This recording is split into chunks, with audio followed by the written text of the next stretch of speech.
আবারও হলে ফিরে যাক, এন্টারটেইনড হোক, যার যেই ধরনের যেই জনরার ফিল্ম পছন্দ সে বেছে সেটা দেখে নিক। এবং শুধু দেখা পর্যন্তই না, যদি ভালো লেগে থাকে সেটাকে ছড়িয়ে দেওয়াটাও আসলে একজন অডিয়েন্সের দায়িত্বের মধ্যে পড়ে।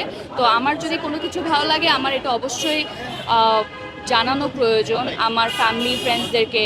এবং এখন তো সোশ্যাল মিডিয়া অনেক বড় একটা হেল্প করে আমাদেরকে এই বিষয়টাতে। তো একটা ফেসবুক স্ট্যাটাস কিংবা একটা ছোট রিভিউ কয়েকটা লাইনের, এটা আসলে একটা কাজকে, আর্টিস্টদেরকে, পুরো টিমকে অনেক ভালোভাবে মোটিভেট করতে পারে। তো আশা করব ঈদে যতগুলো কাজ, সেটা নাটক হোক, সিনেমা হোক, ওয়েব সিরিজ হোক, ওয়েব ফিল্ম হোক, কিংবা থিয়েট্রিক্যাল রিলিজড যে হলের মুভিগুলো আসছে, সবার কাজগুলো আপনারা দেখবেন এবং মোটিভেট করবেন, এটা খুবই জরুরি।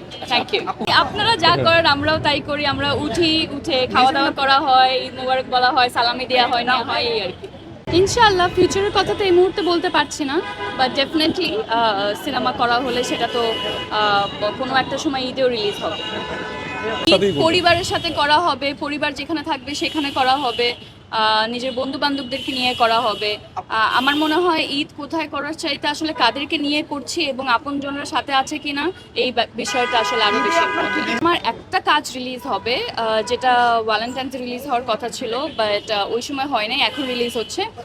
বেস্ট ফ্রেন্ড 2.0 এবং বেস্ট ফ্রেন্ড সিরিজটা যারা নাটকের দর্শক তারা যদি দেখে থাকে তারা হয়তো বা এটা মনে করতে পারবে। ওই সময় অনেক জনপ্রিয়তা পেয়েছিল, একটা সুন্দর গান ছিল অভিযোগ, তারপরে অভিমান।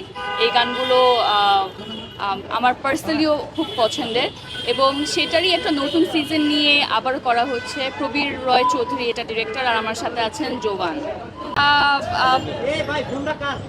সাবা রিলিজ হবে খুব জলদি এবং সেটার অ্যানাউন্সমেন্ট অবশ্যই আপনাদেরকে সবার আগে আমরা জানাবো। প্রিয় মালতীর সময় যেমনটা আপনাদেরকে সবাইকে আমার পাশে পেয়েছি, সাবার ক্ষেত্রেও আমি একই জিনিস এক্সপেক্ট করছি। আপনারা সবাই সাথে থাকবেন, পাশে থাকবেন এবং সাবা কিন্তু আমার অভিনীত প্রথম সিনেমা। আশা করছি আপনারা সবাই দেখে জানাবেন কেমন লেগেছে। ধন্যবাদ।